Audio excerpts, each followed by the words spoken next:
speaking of, no, gusto kong pag-usapan tong kineme ni nakita mo na ba 'to, Sas?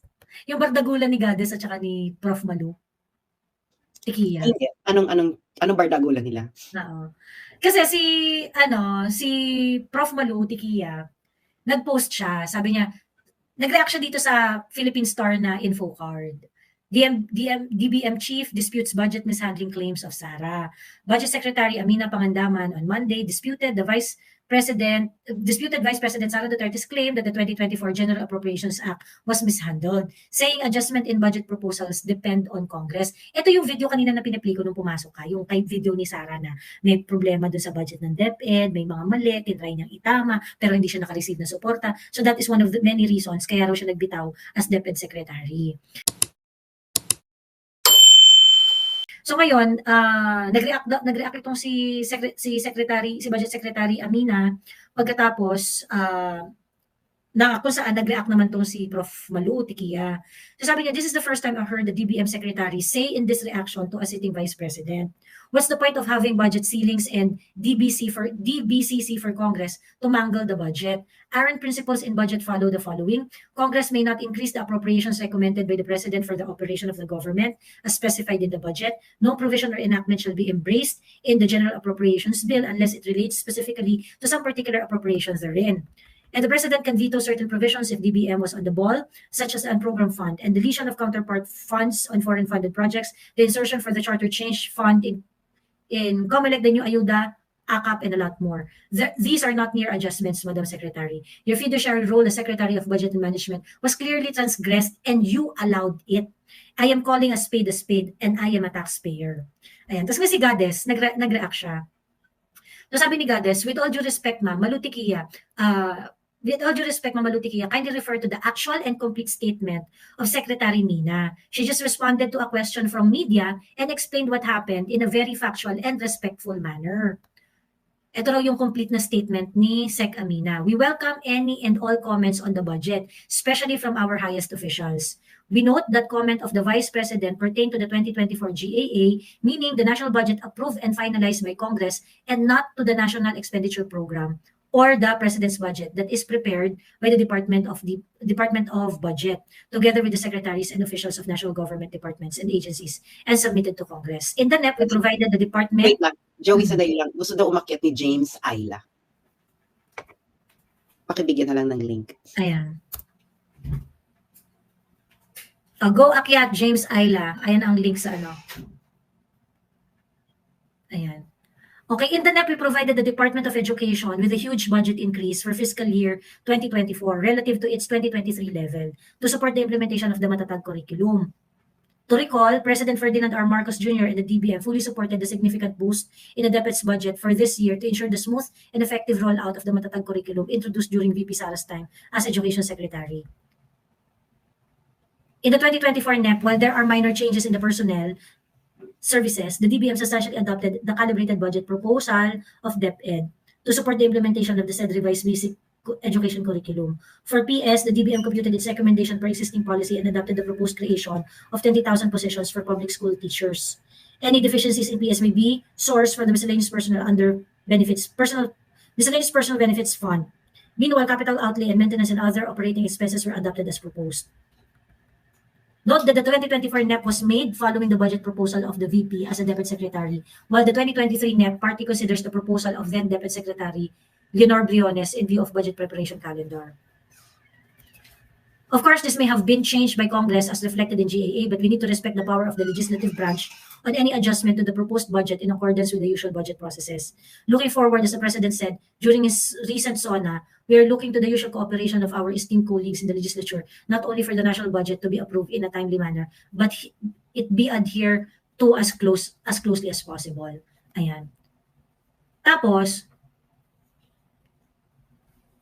ayan. So, in-explain niya, kinote niya verbatim yung ni Sec Amina. Sabi ni Prof. Malu, excuse me too, I commented based on constitutional principles. Had I did what this MSM chose to, I would have responded to their PubMat in a different way. Blame the MSM who did this to your DBM sec, not me. Ayan. Sabi ni Goddess, I am trying to explain to you, ma'am. I am not blaming you in any way. Sabi ni Prof. Malu, oh yeah, not blaming me? Surely you can read, right? Look at what you said. You're not explaining by copying what was reported, which apparently was not good enough for their clickbait. Operative term, there. And if you went through my post, you will see clearly the flaws where I do not shoot from the hip. That's why there is context and perspective. I also suggest you check my background before you tell me what to do. Excuse me. Ayan. Ayun. Nakakaloka. Pero ako kasi nung pinanood ko yung sinabi ni Sarah, in fairness, Madam VP, no, hindi rin malinaw kung ano yung gusto niyong sabihin doon. Ah. In fairness, Madam VP, no? Hindi yung pinpoint eh. Actually, yun din yung reaction ko dun eh. Sana in-identify exactly ni Oo, kasi sabi ni Madam VP, ano yung gusto niyang itama? Ano exactly yung part ng budget na gusto niyang itama? tama, Na na hindi ginawa. Oo, ngayon, parang kasing, so, hindi kung gusto ko mang ipagtanggol si Madam VP, hindi ko alam kung ano yung ipagtatanggol doon. Kasi nga, ano yung gusto mong itama ni Madam VP? So, may pagkukulang din doon si Madam VP. Ngayon, itong sinabi ni DBM Chief disputes budget mishandling claims of Sarah. Ang pagkakamali nyo naman dyan, Goddess, kung nanonood ka, Madam, ano tayo ha, in good terms tayo. Ang pagkakamali nyo, I'm pretty sure Goddess in good terms ka pa sa mga Duterte. Pwede mo namang tanongin, Madam, ano ba yung sinasabi nyo na hindi na-aprobahan? Bago rin kayo nagbigay-bigay ng statement na ganyan. Ako naman, ginawa ba to ni Goddess dun sa Philippine Star na nag-report nitong info card?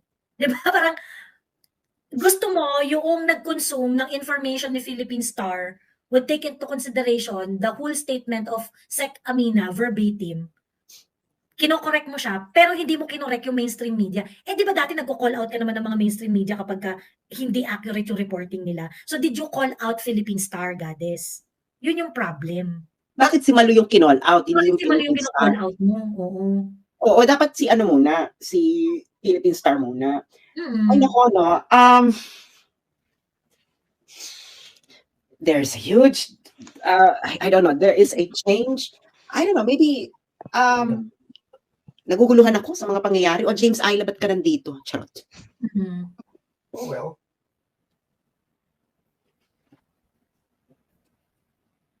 Oy. Hello, James. Ayan. Your time to shine na. Okay. I don't know. Nakikinig lang ako. Let's say maybe later on if I can put an input or something. But thank you for welcoming me. Okay? Really. But since na-blanco tuloy ako eh. Pasensya na. Ayun. Okay, so bakit mo umakyat? Kasi mamaya ka na lang. Mag-ano muna kayo, yung whatever you guys are, I'll be like, observer muna. Then I'll see if I can. Ako yun ang kulang. Ako yun ang kulang. Nakulangan ako sa statement ni DP, pero sabi naman dito, sabi daw ni DP, it's not yet time to talk about it. Okay, granted, politics is about timing. Pero kasi nangyayari kasi is, ako kasi I'd like to be straightforward, no? Unless there's a noble reason not to be straightforward. Like for example,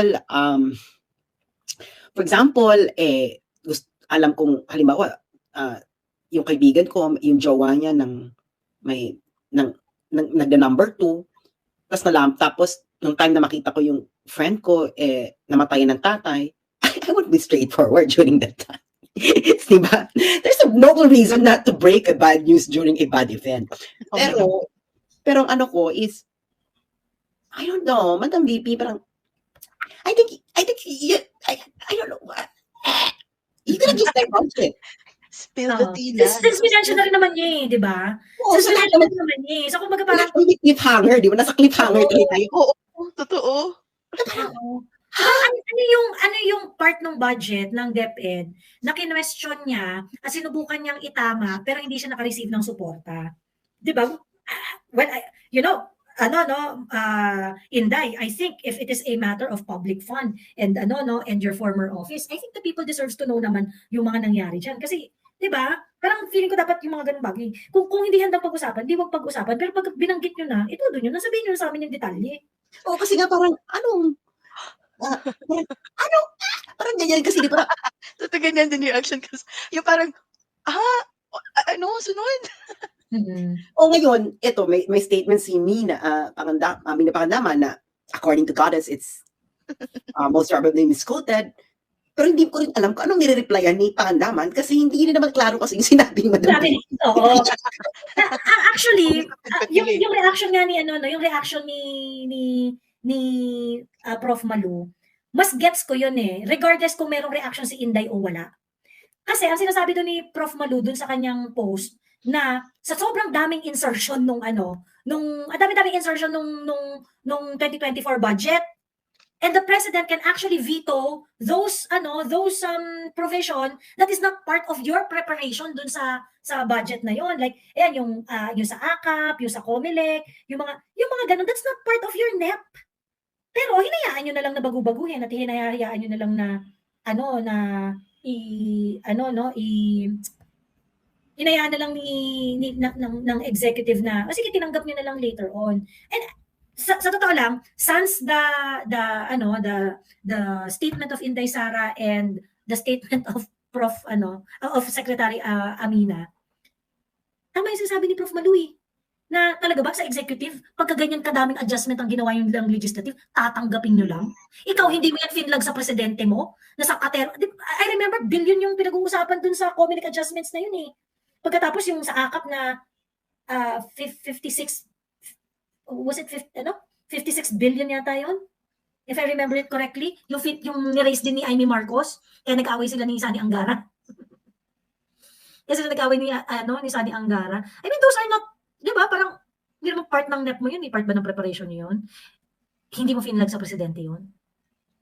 And, di ba, Joey, nung 2019, when President Duterte vetoed insertions in the 2019 budget, ano yun, magandang, ito nga, nakita ko kasi sa posta ni MJ It is, I will not tolerate attempts to circumvent the Constitution or any other action that will prejudice the Filipino whom I serve. It really emphasizes that pinag-iisipan at binabasa talaga ng presidente kung yung mga anong dapat para talaga na would gain the nation rather than mga walang kwentang Ayun nga. So parang the fact na hindi yun finlag, yung mga changes na yun, or hindi finlag. Kasi parang ang sinasabi nung explanation ni yung statement na sinabi ni Goddess doon sa comment kay Prof. Malu, na hindi naman na yun pag nag-prepare kami, hindi naman nag-react si Inday doon sa NEP, nag-react siya doon sa preparation ng Congress. Ganon. So parang kumbaga parang hindi naman in short, kasi sabi niya, hindi naman sila kinocall out ni Inday Sara, kinocall out ni Inday Sara, yung Congress. Ganon. And I think si Prof. Malu, hindi naman siya nagre-react doon sa per se, doon sa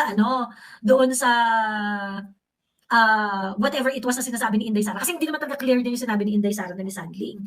But it is an observation of what happened to the 2024 budget. Whether may statement si Inday Sara o wala, it is something that you can see. 'Di ba? Kasi pinag-usapan naman yun eh. Sinabi naman yun, ni-raise naman yun ni Senator Amy, yung sa AKAP, ni-raise naman yung sa COMELEC din na budget. Ano pa nga yung mga insertion dyan na mga kung ano-ano na, di ba? Nakabardagulan pa ng wagas yung House of Representatives dyan. So, ayun. Ayun lang. And worse, tingin ko, kung ang point is parang, then na-misquote mo lang or hindi mo naintindihan si Sec Amina, ganyan-ganyan. Hindi yun ang ibig sabihin niya. Bakit hindi mo kinorek yung Philippine Star? Nagdago kasi Prof. Malu. Excuse me. Ayun, na-excuse me. Hindi mo kinorek yung Philippine Star. Dapat kinorek mo yung Philippine Star. Dapat doon ka nag-react sa kanila ng bonggang-bongga. Dati naman pagka may mga ganyan na misquote, di ba kinokorek naman ni Goddess yan? Diba? Hindi po yan ang sinabi ni Cambulor. Ganyan. And weird things are happening. Well, I think epekto ito ng ng mga ipinagbabawal. Pinagbabawal na dagta. Kung mga pinagbabawal, alam mo na, ito nakakaloka na naman. Mabalik lang ako sandali sa Kaloy kasi this is always gonna be a relevant thing. Kasi naloka lang ako dito sa isang statement. So, nung inano ko yung interview ng lawyer ni Kaloy, sabi nung isa, again, mukha naman itong mga kabatch na natin or nakalakang process, nakamping ito. So, sabi, I think it's close to our meeting with President, athletes and media yung nangyaring welcome victory party. Makakasama niyo rin po si Yulo in private for security purposes na rin siguro at maiwasan ng gulo. Security purposes. Sabi ko, nandun po magulang ng ibang athletes. Alam mo sakit sa akin? Hindi naman siguro menor si Yulo para diktahan siya ng nakakatanda sa kanya, para piliin ang gusto niyang isama. At sino ba tayo para pakialaman yung gusto niya? We should respect na lang siguro yung choice niya at nagsisimula yung respeto na yan sa pamilya niya. Oh my God. Yung Carlos is the worst people around talaga. To be honest. Yeah, the worst. Tapos, Sino itong mga to? Parang, are you fucking serious? Sas, di ba shinare mo yung yung statement ng lolo niya? Nakakasad na nag-prepare pa sila ng mga banners tapos only to find out na hindi daw pala sila pinayagan. Shinare mo sa page mo yan, Sas. Nakita ko kanina yun. Kawawa. meron ganon? Teka, hindi ko pa napanood yun. Sabi niya, caption ni Sas doon, bad shot daw kasi sila lolo. So magjowa. Sa Sasuroganda, Sasator. Oo, yan. Yan. Okay. I know, so for the land of Hindi, pareho. Pareho, okay. Oo, parang nag-prepare pa sila. Tapos, yung parang, I feel like they're begging for na tuloy yung, Parang, Ako na-excite dyan sa homecoming ng mga heroes na yan. actually, dito lang ako kay Yulo, hindi na-excite na athlete na nanalo. Nanalo, oo. Ako hindi. Uy, in fairness, si EJ, no? Ano pala talaga siya? I love EJ. Oo. Matangkad pala talaga siya. Ha? Matangkad siya. Tapos makikita mo yung class. You know, the chinito. Class. Chinese, kasi siya eh. Filipino-Chinese. Naalala ko sa kanya ang aking first jowa. Talaga. Kasi athlete. Play ko lang yung audio nitong interview. Oh, kasi athlete din kasi yung first jowa ko. So, Okay. Filipino-Chinese. So, parang sabi ko, nararamdaman ko sa kanya. So, sir level says. I-play ko yung interview sa lolo ni Kaloy. Okay, go. Ano ka? Lolo, ilang oras na lang at uuwi na si Kaloy. Ano po ba yung pakiramdam mo? Dapat nga sana masaya, kaso nag-ismaya ako. Hindi kami pinayagan pumunta daw. Ang pumunta na nga ang susundo lang daw, si President at saka mga piling-piling media. Yun. Kaya gusto masaya sana kami lahat, nag-ismaya kami. Dahil naka-ready na kami na sa pagsalubong eh. Etong lolo na to, ito yung nagdala kay Kaloy sa Philippine Sports Nagkakatid araw-araw. Complex. Yung tapat naman nila Zoo na Sa mother side ba to? Sa mother side, no? I do not know. Ano po bang preparasyon na nagawa niyo? Yung mga kaibigan namin, gumawa na ng banner, kung ano-ano tatama na ginawa nila. Tsaka nag-prepare din sila ng pagkain para sa amin. Tapos, papahiramin pa nila kami ng kotse, ng masasakyan ng pamilya. Yun. Bakit daw po kayo hindi pwede sinabi? Ha? Bakit daw hindi kayo pwede doon? Ano sabi? Hindi sinabi ng papa niya eh. Kasi nag-text daw kaya sa papa niya na wag na daw kami sumama sa pagsalita. Hindi ko rin alam kung sino eh, pero kalay ata eh. Alam mo? Sa kabila, excited pa rin ba kayo malaman na parating na yung ako yung... Oo, excited. Excited talaga ako sa excited dahil matagal na namin siya hindi nakita eh. Pero Lolo, di ba, hindi man kayo makasama mamaya sa salubong, di ba may parada po bukas? Dadaan daw po dyan sa may Adriatic. Ay, ako, wala pa sa hila tayong oras ng siguro mga 1 hour or 2 hours before, nandun na ako or kami lahat. Saan po kayo pupwesto, Lolo? Dito na lang sa may hospital ng Maynila. Kasi sa may Rosemary Virgin, yung hospital ng Maynila. Although, dito daw magsisimula sa cultural center ata. Pwede din kami pumunta doon sa talagang pag-uumpisahan dahil malapit lang din naman yun dito eh, walking distance. Pero Lolo, di ba dito na sa may Leverisa din halos dadaan eh, kasi may port na Adriatico. So, bukanan ng Leverisa.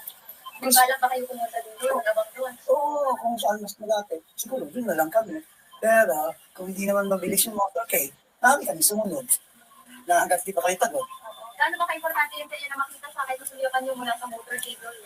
Talagang ninimisi talaga namin makita siya, lalo na kung makakasama ka. Talagang gusto namin. Dahil matagal na namin siya hindi nakasama. Gaano ka-proud ba kayo, Lord, sa nakamit yung apo nila? Kayo pa nga dito yung nagdala sa kanya doon? Oo, sobrang proud naman kasi napakahirap ng na-achieve niya eh. Hindi talagang, Diyos ko, lalaking bansa ang kinalaban, hindi mo sa patakalan. Isang maliit na bansa makakatalo sa kanila. Yun, sobrang proud. Talagang hindi nakatulong sa lupa. So, bukas po, asahan namin, nandun kayo na. Ay, oo, baka mauna pa ako. Dahil, Sino po kasama ni Lolo? Kung sakali? naala na bukas kasi alam ko maraming magsisisama. Lahat ng gusto sa mama, di isasama ko. Lahat yan, yung mga kapitbahay namin, magsisisama din. Alam mo, Mensahe. alam mo, what I sabi dito, support na lang daw ang athletes, wag ng comparison. You know what I'm gonna tell you?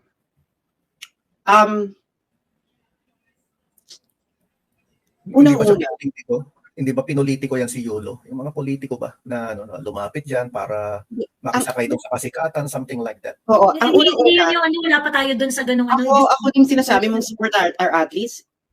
You know what? Just because Carlo Yulo got 2 gold medals, we have to excuse something that doesn't reflect the Filipino values that we actually hold dear to our hearts. If you don't hold dear to your hearts these Filipino values, I don't know what kind of Filipino you are. If I ask you, what makes you a Filipino? From family values to others that separate you from other nations.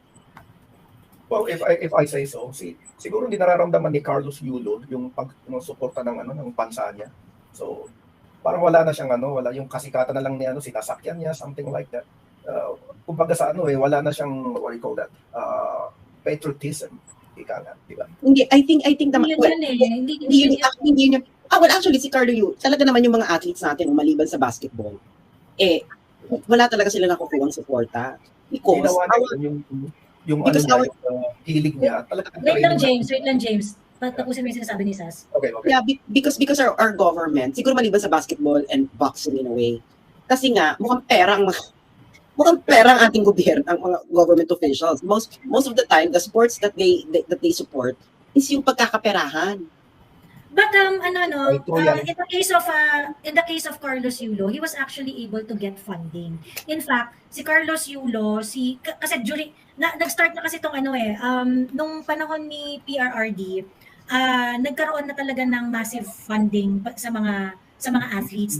That's the time they started to receive allowance, lalo na kapag yung na-identify ka as elite athlete, at saka yung ikaw parang inilalaban as a possible contender sa mga world championships. May potential. Talaga, meron ng binibigyan na talaga yan, may funding na yan. In fact, yung babae na blonde na matanda, yung nagsabi na, Yulo is going to have double gold. Wait a second. Ganyan. Ano na yan ang tawag dito? May pera sila, Yulo was actually funded. This training was funded. Wait lang. Mark Martin, naniniwala ka sa pinaglalaban mo, umakyat ka, magkaroon tayo ng maayos na diskusyon. Pakibigyan nga ng link ito si Mark Martin. Kung tunay kang naniniwala ka sa sinasabi mo, magdiskusyon tayo dito.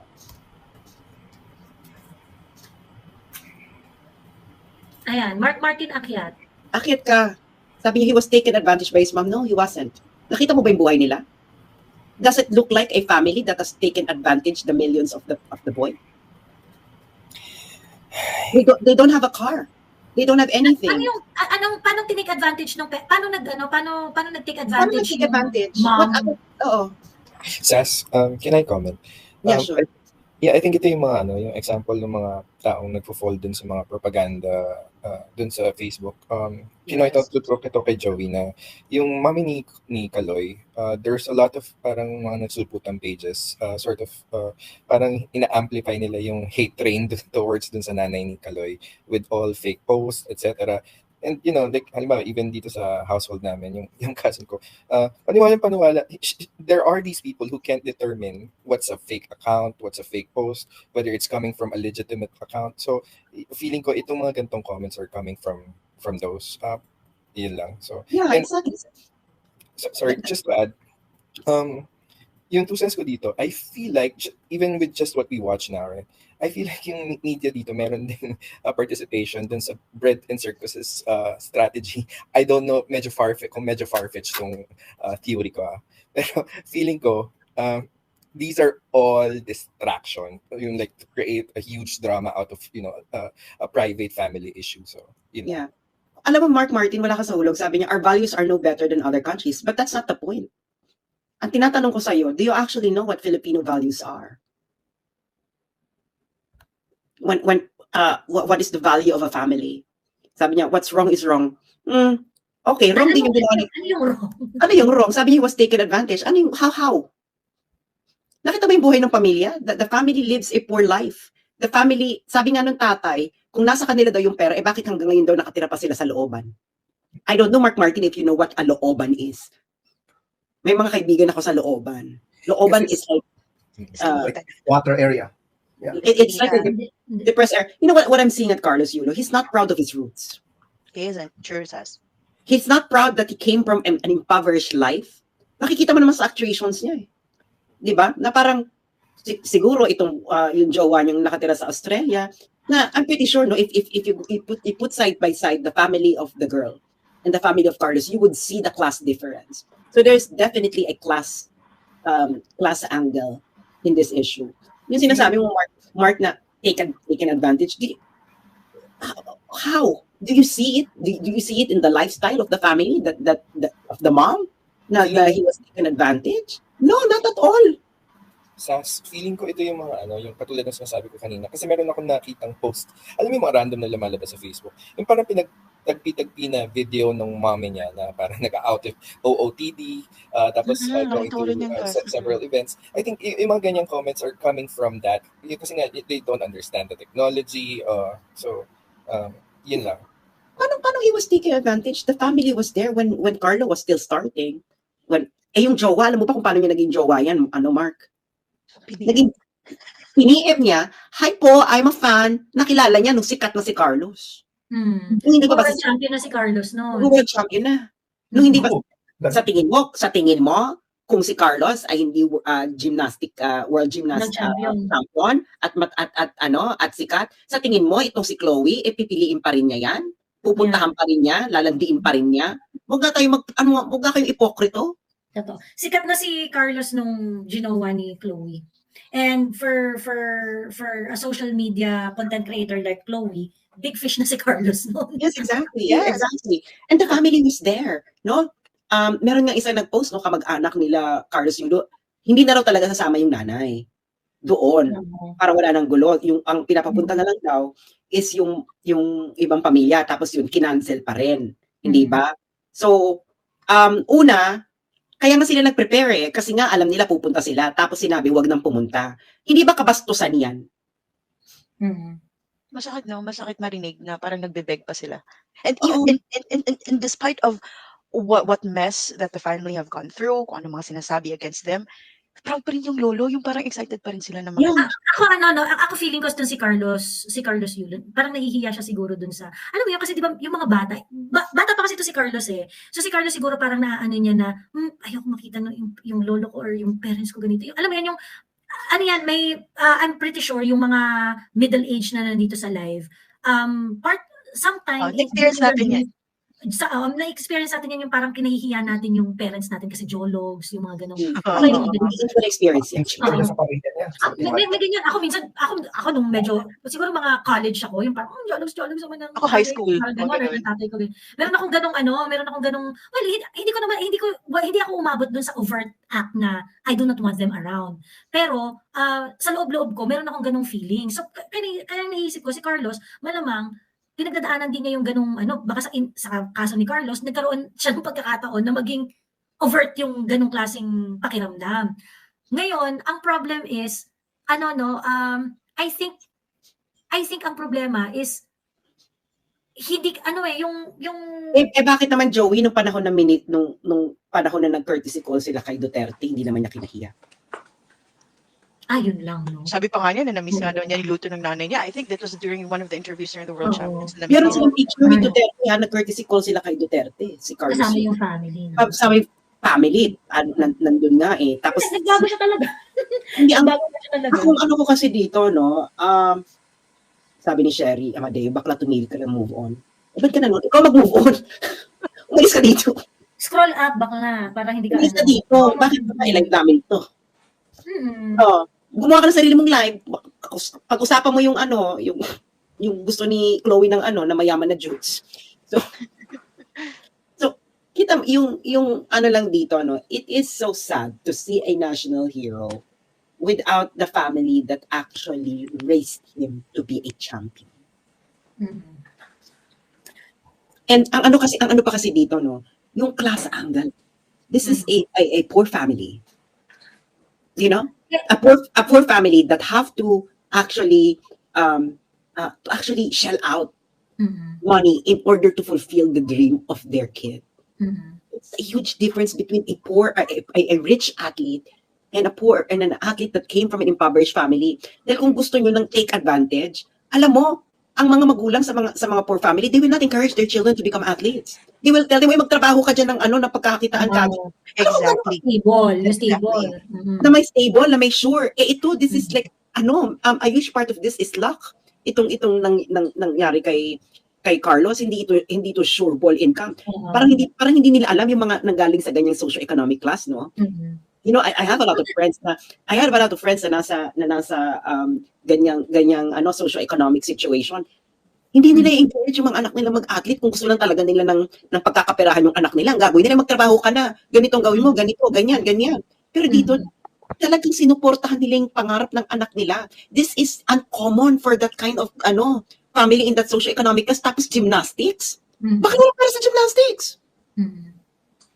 Totoo. Yun yung sasabihin ko, tapusin ko lang yung point ko kanina na yung, kaya ako believe, isa sa mga reason kaya believe ako kay Manny Pacquiao, di ba si Mami Donisha?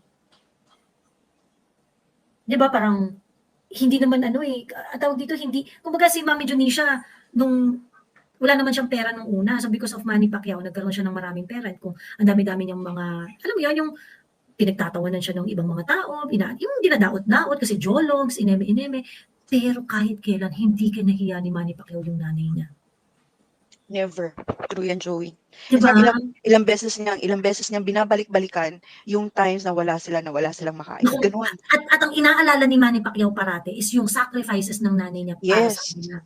Ganun. So that is why, kung anumang arte ng nanay niya ngayon at kahit anong jologs, mga kajulogan man ang gawin ng nanay niya ngayon, talagang walang pakiaya ang pag-ibig ko sa nanay ko ay hindi magmamaliw.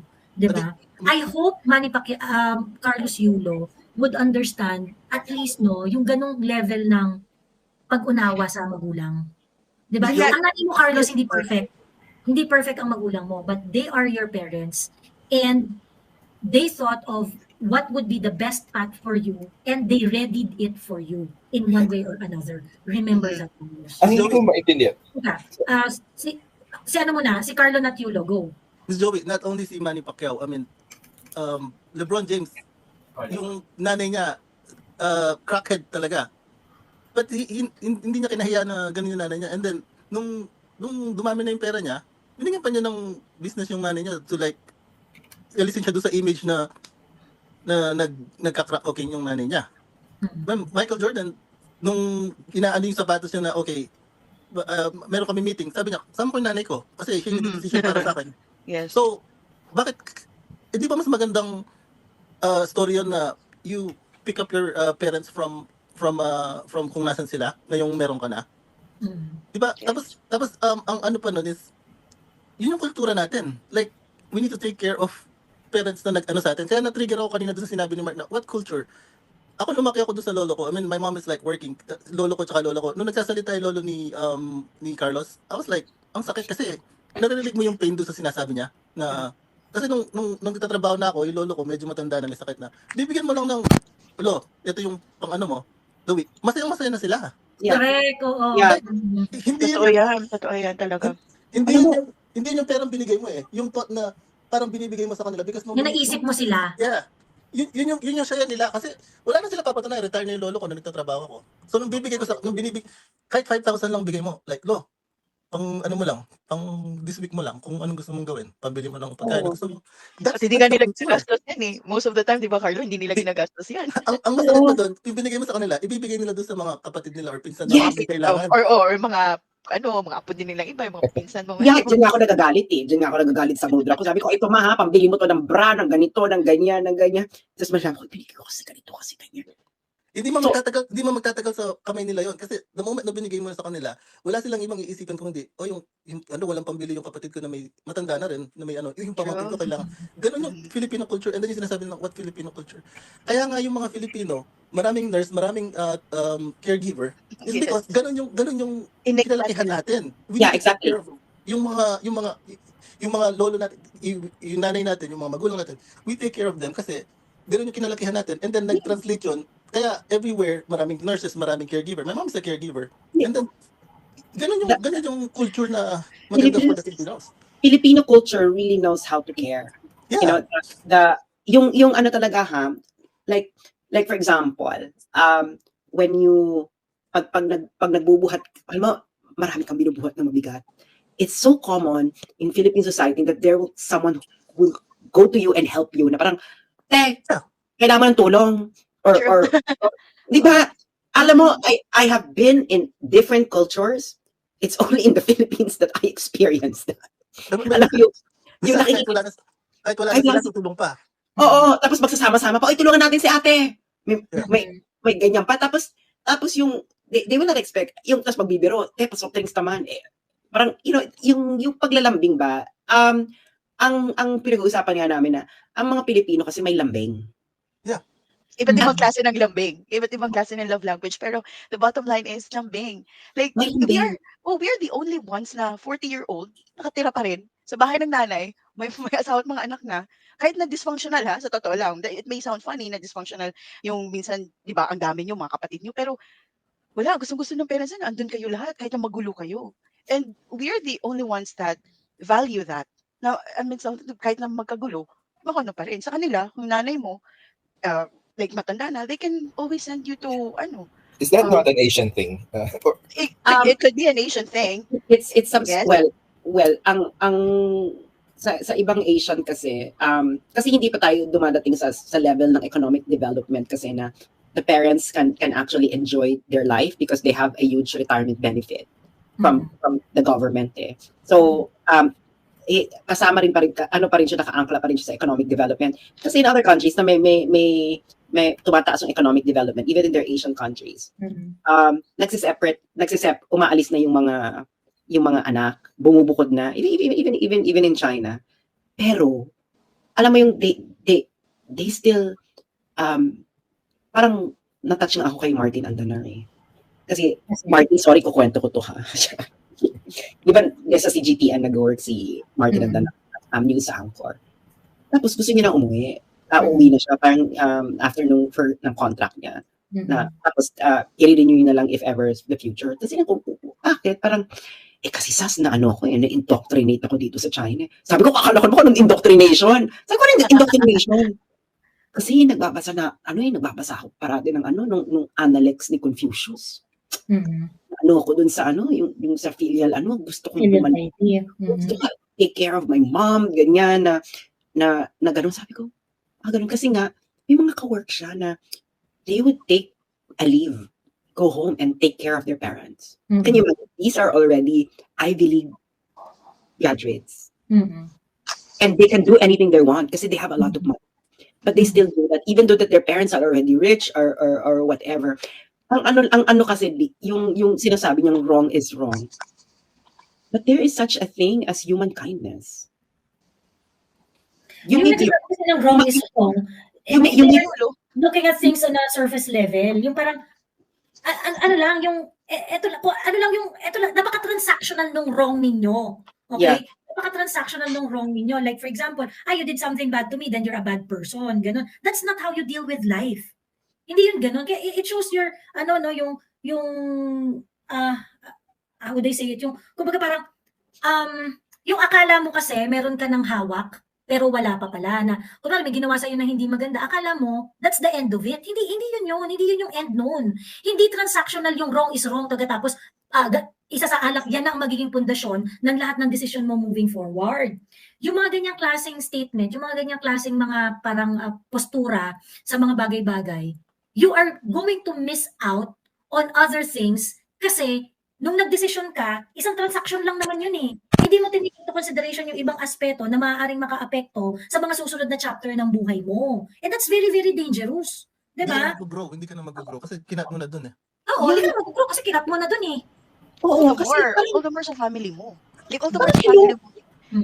How many of us here na nandito sa live at yung mga nanonood sa comment section na nakita natin na mali itong ginagawa ng magulang ko Pero how many of us came to a point na wrong is wrong, hindi kita imbitahin. That's very childish.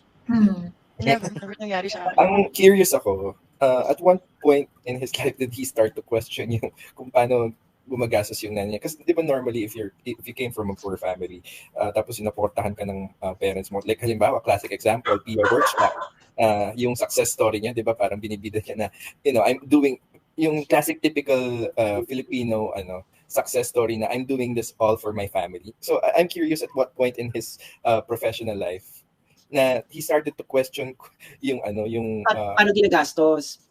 yung Ang ano ko nga Carlo, your family is actually living an impoverished life. So, hindi ka naging breadwinner. I'm pretty sure hindi ka naging breadwinner. Dahil hindi mo naman binibida, ako nga naging breadwinner eh. Ako nagpapaaral sa kapatid ko, ako nagaganyan. You have 11 million in your bank, dude. And wala kami narinig sa'yo naging breadwinner ka. Siyempre sabi ng Gen Z, hindi, choice niya kung maging breadwinner or hindi. Yeah, sure, choice niya maging breadwinner or hindi. But the mere fact na hindi siya pinilit ng mga magulang niya na siya ang maging breadwinner dahil siya ang kumikita, that speaks to what kind of family he has. Dahil ang pamilya ito na ganyang socio-economic status ay bakla. Korsado. Hindi, tsaka parang natural na yan, na halimbawa kung mahirap ka, tapos ikaw yung halimbawa, nagkatrabaho ka, or in his case, he's a professional athlete, hindi ba ang number one motivation mo is to actually help out your family? Yes. So again, curious ako, at what point did he start to question yung kung... Parang parang during the pandemic pa nga ata nangyari yan na parang, ang inaano ko na parang, dude, that's your family, na parang matitiis mo. May 11 million si Kaloy. This is before the Olympic winnings? Yes. Even nga yung mga lumaki sa Going Bulilit, di ba? Ang mga nakinabang din, yung mga parents, yung mga families ng mga child stars na yan. Hindi, i-question ka ng mga tao na, okay, so you have these winnings na hindi mo man lang inahon yung pamilya mo. So parang yung sarili mo lang talaga inisip mo. Sa Japan, ganon. Like, Japanese mindset na siya. Excuse me. Hindi kaya. Kasi matagal siya tumira sa Japan, di ba? Tinake So siya therefore, ng coach niya. Well, sa araw-araw niyang doon, years yata eh. So, na-adapt niya yung Japanese mindset. Family-oriented ang Japanese. Saka respectful, No, not anymore. Mga Japanese, hindi sila ganyan kabastos na... Hindi bastos ang... Like sometimes pagka lumaki, well, sometimes may sarili silang buhay, din yung magulang nila sometimes they don't care anymore like that. Yung ganun yung generation ng Japanese, something like that. The Japanese are so discreet when it comes to their family affairs. correct. Hindi, I don't think, James, hindi, especially in sports, no. Especially in sports, no. Baka na-culture shock siya sa, like how many years he lived in Japan. Let's not give excuses for bad behavior. So, ang ano ko lang is, okay, choice mo yan, money mo yan, go ahead, do it. Pero if you're gonna look at na, dude, ikaw yung nakakaangat. And issue yung sabi mo, hindi usapin dito na maliit, ang usapin dito walang consent. Your family, dude, is living in poverty. So when did he ever tried questioning? When he met Chloe, naman. Paano, how did his coach get paid or something? Parang yun? Is it like pro bono ba? Ganon. Of course, he has to get paid, right? Ganon. Or... Bayan. So the government paid his coach, or yung portion ng kita niya or something like that. May allowance yan, may funding yan. Lahat ng sports meron yang federation. Yung federation binibigyan ng budget yan, lalo na kung kunwari meron kang world champion caliber athlete, ganyan. Makakuha ng funding yan from the Philippine Sports Commission or from other private sources as well. So, for example, yung sa case ni Yulo, in-scout na siya na parang, this is world champion caliber athlete, ganyan. So makakakuha, ilalaban nila yan, dinedebate nila sa Philippine Sports Commission kung magkano yung dapat na ibibigay. Kasi the more na mas malaki yung potential mo, mas malaking budget yung mapupunta sa'yo. Now, the budget would cover yung payment sa coach, payment sa mga occupational therapist, sa dietitian, ganyan. And all the things that are needed in order for you to be a world champion. Yun. So, bayad yung yan libre. But I think yung special nung kwento ni Carlos Yulo kasi parang yung Japanese coach niya nung hindi pa gumugulong yung James. Nung hindi pa gumugulong yung funding niya, yung Japanese coach niya was actually providing his personal resources in order to accommodate James Yulo. Pero that's for quite some time lang. Eventually, nakakuha rin ng budget pagkatapos yun. Saka binayaran yung mga dapat mabayaran. There you go. So I really think na ang parang this generation's Manny Pacquiao is Carlos Yulo. No? Parang kasi ano yan eh, every Carlos Yulo, ibang Carlos Yulo na, like that, because parang every generation has that kind of yung tinitingala nila. Like for example, si Efren Batares during his time, yeah. During his time, si Paeng Nepomuceno during his time, si Eric Buhain, di ba tayo, Joey? Yeah, oo. Ano ba yan? Onyok. Si Onyok, di ba? Sa sumasakit na likod ko. Nung 80s at saka early 90s, isa sa mga parang sobrang tinitingalang athlete si Lydia De Vega. Lydia De Vega. At yung kanyang tatay, si Tatang Vega, stage father, sports parent na talagang very, talagang tandem talaga ng pamilya para... Si Irma Muros. Tapos kahit hindi sa sports, sa entertainment, si Regine Velasquez, yung tatay Jerry, na talagang toxic yun, ha? Kasi hindi nga siya pinapakain ng ice cream.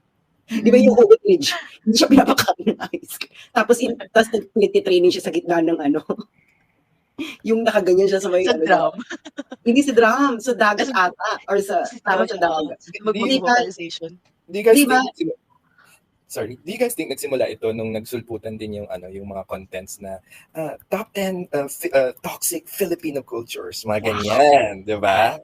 Yeah, it could be because this generation is so woke na yung parang entitled na sobra talaga sila. And hindi mo talaga ma-help na mag-think na Chloe May would really have like a huge influence in that. Kasi the way she is sa social media, yung dagulahin mo ba naman yung nanay ni Carlos Yulo na ganun, you're not classy, you're trashy. Ano naman yun, ako si Carlos, sovereign siya sa kanyang mga desisyon. So parang sa akin, kung na-influensyan siya ni parang it's still on Carlos. Kasi parang, bakit hindi ka maka-decide? Ano ka ba? Diba? Oo, hindi ka maka-decide kung ano dapat mong gawin sa magulang mo. Kailangan ba si Chloe para mag-isip kung anong tama sa magulang mo? If I'm going to fault Chloe, ang mali dito ni Chloe is that nakikialam ka, nakikisaw-saw ka, na hindi mo binigyan ng tamang space yung magulang at si Carlos, at i-push si Carlos na ayusin yung gusto niya sa magulang niya. Bagkos nakikidagdag ka. Oh, Nag-umpisa yan ng FPS. Nag-umpisa yan ng FPS. Oo, pero ang ano pa niyan, saka yung saka nauso yung mga meme na yung mga magulang na ginagawang investment ang mga anak para para pagtanda nila yung parang saka yung ano ba na philosophy na obligasyon niyo palakihin yung mga anak ninyo. Kung magbigay yung mga anak ninyo ay hindi niyo pwedeng mapilit yung mga anak ninyo na magtrabaho para sa inyo. Alam niyo yung mga ganong very on the surface is very logical nga naman. Alam mo yon, pero pag titingnan mo na parang hindi naman hindi naman sa may mga magulang talaga na ginagawang investment yung mga anak nila. Paglaki ko ikaw na aalaga sa akin, ikaw na magbibigay ng pera sa akin, ikaw na magaganyan. Kasalanan niya ng bituing walang yun, yung kina Angelica. Talaga? Yun yung teleserye nila Angelica de la Cruz, tsaka sino nga ito, yung bituing walang Sarah Geronimo ba yun? Ayun silang dalawa. Ayun yung si Di ba yan yung teleserye na yung nanay sa Ami Austria? May mga parents talagang ganyan na ginagawa talagang investment yung mga anak nila. Pero sabi nga niya, looking at Carlos Yulo's family, I don't think so. Sabi niya Gia Galliano, may magulang talaga na ginagatasan ng mga anak, just like Sarah Geronimo. But Sarah Geronimo did not listen to just anyone and started hating on her parents. Inayos niya, nakipag-ayos siya, whatever relationship Sarah Geronimo has with her parents, kanila yun. Diba? So, nakita ba si Sarah Geronimo hating on her parents? No. Wala. She just smiles because she gives dignity sa pamilya niya. Binibigyan niya ng dignity kasi pag binabadmouth mo yung parents mo, magre-reflect din yan sa iyo, And yung kay Sarah, siguro pag nangyari sa inyo yun, iba yung reaction nyo. Pero si Sarah, iba yung reaction niya. Ito nga yung sinasabi ko, yung pagkakunwari, yung meron kayong mga ganap, meron mga, kunwari, totoo naman na meron talagang mga parents na sobrang walang hiya. Diba? At sobrang talagang parang yung mga ino-obligate yung mga anak nila, ganyan-ganyan. But there are children who are willing to oblige. Diba? Kapag kunwari, na-obligate sila ng parents nila, okay lang rin sa kanila. But for you na hindi okay yon, you think that they should also do the same thing na parang, hindi, dapat hindi ako inobliga. Dapat hindi ka inobliga ng parents mo kasi mali yan, ganyan. You know, Sabi that nga, is their Joey. relationship. That is their relationship. Ngayon, kung kunwari, kayo, ayaw niyong gawin kayong investment ng magulang ninyo, at talagang sasabihin, then you sort it out with your parents kung ayaw niyo ng ganun. Pero, merong relationship ng parents at anak na they are going to willingly oblige kung ganun man yung setup nila sa pamilya nila. Diba? Ang ano ko, Joey, no? Baka kaya ganon ang approach ni Sarah sa kanyang mga magulang. Kasi may nakikita siyang noble reason kung bakit hindi nagawa. Sa inyo, ang tingin niyo, ginagatasan si Sarah. Pero hindi natin alam yung circumstance ng mga pangyayaring yun. Yes. Nakikita lang natin yung surface na ay mukhang ginagatasan to, ay ginagatasan si Sarah. At si Sarah nagiging martir. Pero pagkita mo si Sarah, my God, she's a very well-mannered woman. Uh-huh. Na ka-generation ba natin si Sarah? Si Sarah by Gen Z? Ka-generation natin si Sarah. Ka-generation natin si Sarah. She's a well-raised woman. Napaka, And Grounded.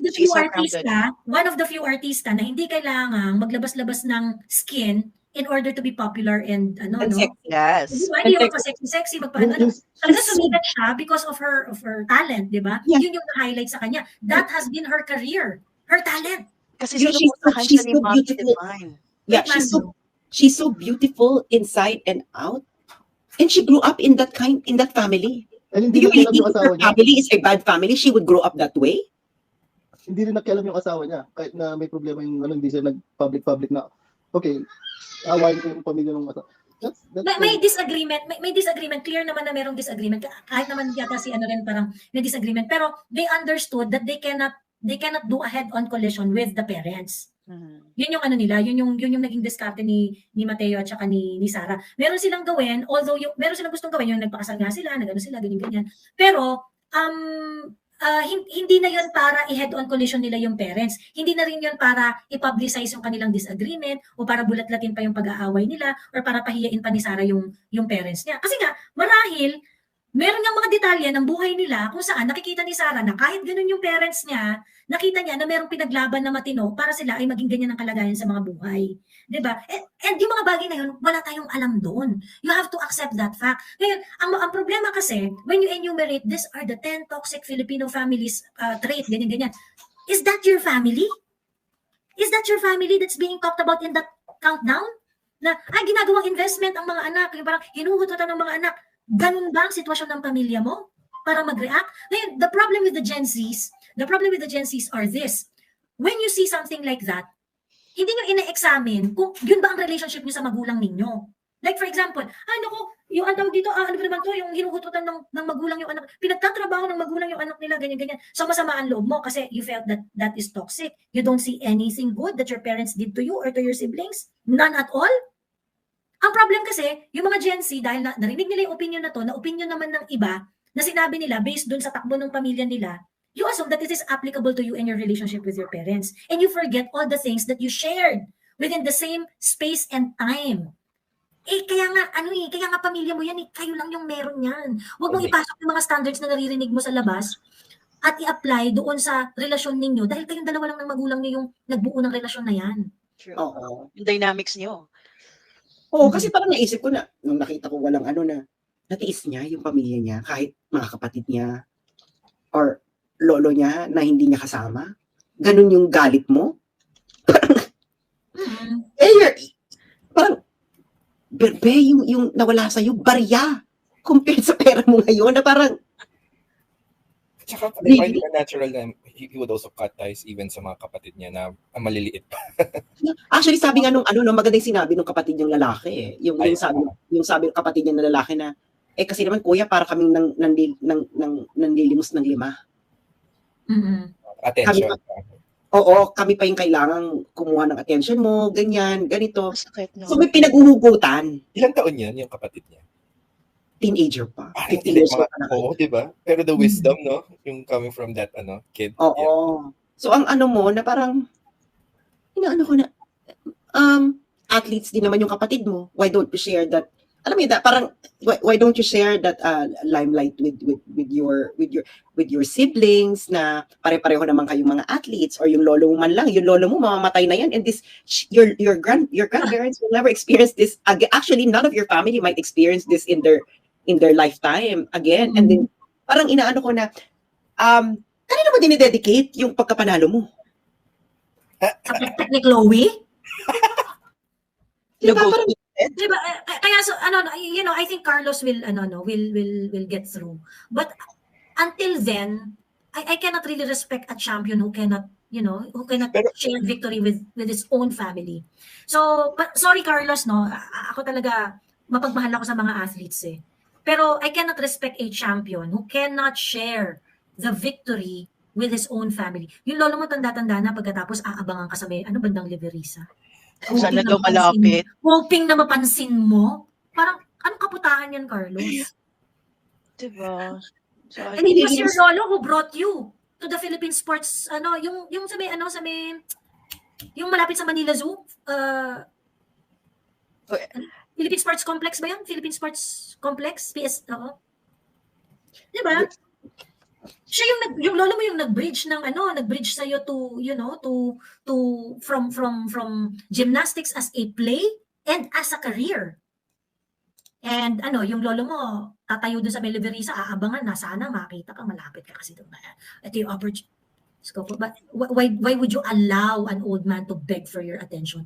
I just can't reconcile that, Carlos. So I'm so sorry. Congratulations to for winning 2 gold medals. Rizal Memorial Stadium. Rizal Memorial Stadium. Doon siya dinala ng lolo niya eh. Nung from patumbling-tumbling sa Manila Zoo, dinala sila doon. Kasi parang nagkaroon ng clinic at or parang nagkaroon ng for every weekends na may ganap na ganun, kaya dinadala siya ng lolo niya doon. Hindi mo masabing walang suporta yung pamilya from that. Tapos the people that who've been with you, like it's so sad. Sad talaga. Oo, can you imagine nagtrabaho yung nanay mo at tatay mo in order to raise you, ganyan. May choice din naman silang hindi ka palakihin ng tama. May choice din naman sila na hindi ka nadalhin sa Rizal Memorial Stadium at pagtindahin na tumulong na lang sa kanila sa pangkabo. I mean, parang I'm pretty sure, Carlos, pinasakit mo din ang ulo ng mga magulang mo nung lumalaki ka. Hindi ba? Nasaktan mo rin yung mga magulang mo, no? Before pa nito, I'm pretty sure, no? Parang who among us na hindi nagkaroon ng issue habang teenager tayo na nasaktan natin yung mga magulang natin. In a way dahil bata tayo, hindi natin alam yung ginagawa natin or something like that. Na ano mo na parang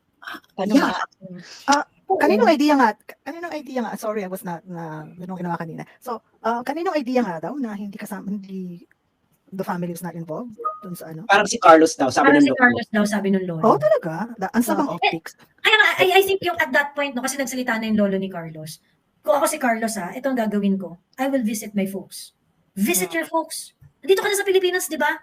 Visit your folks. Spend like maybe an hour with them. Makipagtsikahan ka muna. O saka after, saka umuwi kay Chloe at makipagkantutan. Diba? Kasi you will, I don't know, siguro yung kaninang mark dito, mga nasa 20s pa lang to, kaya naiintindihan ko to. Kasi pag 20s ka pa, kakatapos mo pa lang ng teenage years mo, marami ka pang hang-ups sa mga magulang mo. Mga trauma. Oo, may trauma ka pa niyan pag 20s. Alam mo, Chong, pagdating mo na ng 30s, i-question mo na lahat ng mga hang-ups mo na, ano bang karapat-dapat ditong i-keep at hindi i-keep? Darating ka sa point na ikaw na lang mag-heal ng mga childhood trauma mo. Oo, realize din yan pag nag-anak ka. You'd also realize na there's no way that you could actually change your parents, yung ugali nila. Parang siguro pag nasa yung mga early 20s or below that, meron kang hope na yung mga parents mo magbabago ng ugali towards you because you have your own ideals. And then you reach 30s, you realize na puta, hindi mo there's no way na magbabago sila. Tapos wala, tatanggapin mo na lang talaga na ganun lang talaga sila, and then you'd find your peace once ma-reconcile mo yun. Once ma-accept mo na just like anyone else, your parents are human beings with their own set of struggles that made them who they are. So yeah, na sila rin siguro may mga hang-up sa mga magulang nila na hindi sila nakapag-feel. Kaya nga, marami talagang ganyan, no? Realize mo rin pag naging parent ka, ganun ka rin pala, hindi mo lang alam. Oo. Oo, talaga. naalala ko nga na syempre nung pag ganyan kang 20s ka, no, parang fresh na fresh ka pa, kakatapos mo lang maging teenager, nandiyan pa rin yung pighati at pagkakauwi at lahat na. And then pagdating mo ng 30s, napagod ka na. No? Parang, nakapagod naman to, ano ba to? Pagdating mo ng 40s, titingnan mo na lang yung nanay mo, ito talaga si nanay, inaamats na naman. Inaamats na naman ako ni nanay. Parang may friend ako, na lalaki siya, na nasa late 30s, na syempre nanay na naman. Mga nanay pa naman, maano talaga yung lalo sa mga lalaki, no? Tapos, parang, sabi niya, parang tinatrato, parang bata pa, ganyan. Sabi ko, baka naman kasi talagang isip bata ka pa rin. Kaya ka tinatrato ka pa rin parang bata. Why don't you have a conversation with your mother and then, you know what, your parents, pag tumatanda ka, ganito na lang yan, no, magsasalita. Talak! Di ba? Lahat naman ng parents tumatalak, kahit 40 ka na, talak pa rin, talak. Sabi sa kanya, alam mo, pag ganitong edad ka na, pag tumatalak na yung parents mo, just consider it music to your ears. Kasi pag nawala yan, girl, hahanap-hanapin mo yan. Ako nga minsan tumatawag ako sa parents ko, nandun ako sa nanay ko, nasa Netherlands ako, no? Ay, magkukwento lang siya ng bonggang-bongga na wala na akong panahong magkwento na kasi pag 20s ka, sasabihin mo, hindi man ako tinanong ng parents ko. Ganito, ganyan. Puro na lang sila. Pero pag tumanda ka, pag 40 ka na, ganyan, matanda na yung parents mo, ako talaga, makikinig lang ako. Ganyan. Tapos may mga bagay silang sasabihin na parang maiinis ka. Pero mas gustong-gusto mong marinig yung like, nagiging childhood memory mo na. Yung parang pag darating ka sa age na parang tatawanan mo na lang. Pero nung bata ka, insultong-insulto ka. Imbierna ka. You and me against the world. Nagka-joke. Ako ganyan. Ako nga sabi ko na po, hindi ko na siya, alamin, wala, ano na lang siya sa akin. Parang, it's just music na parang, you know, it's your parents speaking, talking, ganyan. There will come a time that you're going to have full tolerance doon sa mga bagay na kinabubuisit ninyo sa parents ninyo. Oo, totoo. Ay, mahalaga yan. Yung lagi... Ako talaga, pero kasi yung nanay ko, sanay naman kasi yung nanay ko na na yung tinatalakan ko din siya, ganyan. Yung nanay ko, may ugali rin talaga yun na yung best in talak, tapos yung talak niya, yung parang, yung hindi nagbabago, yung parang na-address na yan, tapos tinatalak pa rin niya. Yung paulit-ulit, yung ganon. Alam mo yung mga kaibigan. Tapos, alam mo yan, yung parang, okay, tinatalak na naman yan, inasolve na nga namin to. Yan. Yung mga ganun, yung parang, okay, tapos tatalak siya, tapos sasabihin mo, nasolve na nga natin. Okay. So, mamaya tatalak na naman siya, yun na naman yung problema niya. So, explain mo na lang ulit, until mag-sink yan. Those kind of things na, siguro pag bata-bata ka, mabubwisit ka talaga. Pero pag tanda mo na, yung parang, sige na nga, okay. I wanted to share something kasi nung na-discuss to kanina, it really hits home kasi nung mga 17 ako, I met my first boyfriend. So, ayun, like you and me against the world. Yes, go, ganyan. Ayun, no. Ito my parents are hovering as well as my lola and my mga titas ko na parang critical sa, ba't ka nagjo-jowa, ganyan. And I feel like, parang nasasakal ako, ayoko ng ganito. So I ended up like really trying to get away and then live on my own. I was 18. And then, alam na realize ko ngayon, nung nagka-leche-leche na yung relationship namin. Kasi it involves both families. It was like a really, really awful breakup. Isa lang sinabi ng papa ko, kung pagod ka na sa labas, umuwi ka. And hindi ko talaga yun makakalimutan. Na sa mga Gen Z na nakikinig, kahit anong mangyari, your parents and your family would always say, andito kami, umuwi ka lang kung pagod ka na sa labas. Yes. Yung that feeling that you have a place to rest. True. That's something that, that's something that you should know na when you have your family, you know, you would have a place to rest. Kasi, kaya ngayong, hindi naman natin, kaya di ba nung unang-una natin conversations as inopen natin to, iba yung wala mo nang usap-usap pa kasi nagkakabad trip man tayo dito, ganyan. Yung no contact for a certain period of time can be healthy. Yeah, of course. Yes. Can be healthy. Diba? I had that episode. She had that episode. And, I think it's really healthy. Ako kasi talaga nakapag-isip-isip ako ng maayos nun eh. Nung talagang parang, nagkakabadripan talaga kami sa bahay, ganyan. Pero mabilis lang naman yun. It lasted for like a couple of years na ganun lang. Pero after nun, doon ko na-realize na, marami ako na-realize na about my relationship with my family, with my parents, ganyan. So, yung when everything is so tiring and grabe yung pressure mo sa trabaho, pressure mo sa relationship, sa mga whatnot, ganyan. Uwi ka sa bahay mo tapos magtatanong ka kung anong ulam.